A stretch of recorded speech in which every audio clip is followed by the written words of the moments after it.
Hey guys, Remus here. It's week 5, which is kind of crazy to think about.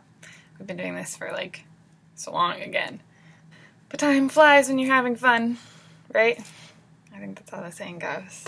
I'm feeling a lot better from, compared to last week.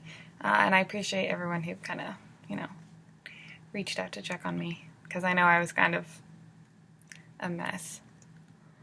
But yeah, things are kind of looking up, which has been comforting.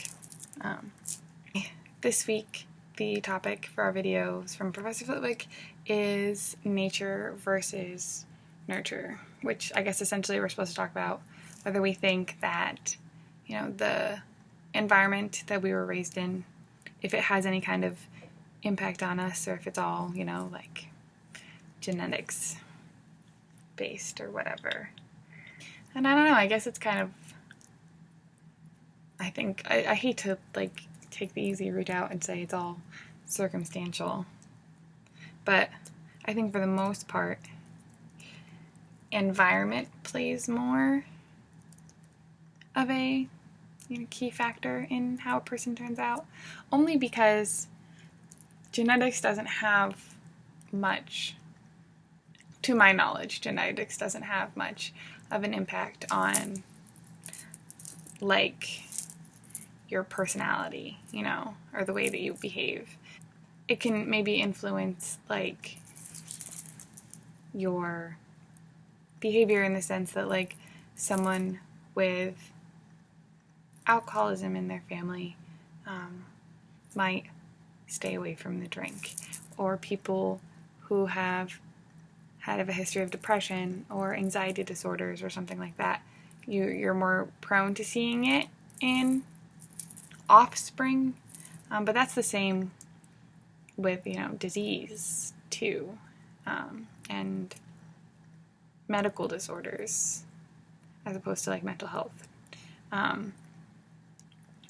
Where I think that behavior, like whether, someone has manners, or a guy considers himself a gentleman, or that whole chivalry is dead thing. I think that has a lot to do with environment and the way you were raised. And it came up in one of my comm classes that I had to take.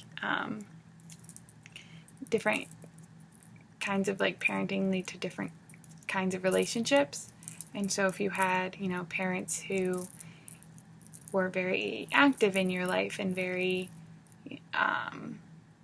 like came when you cried and comforted you and, attended to your needs and stuff, you're more likely to engage in successful relationships down the road, where someone who had parents who were more detached are more likely to be detached, and someone who had kind of a mixture of the two, I can't remember what it's called now, but it's if like, one day your parent is very attentive and the next they're ignoring you, the behavior affects like later down the road, and you're more likely to like want but not trust and that kind of stuff, which kind of goes back to what we were talking about last week with trust. And I didn't really talk about the science behind it last week, but I still hope that I said things that were kind of important. It's hard to not say things that everyone else has already heard in class, because I'm not a psych major, and so I'm not a genius in this kind of stuff. So I'm really just repeating everything Professor Flitwick said. So hopefully that's not wrong, Professor. But that's kind of all I got. See you guys next week.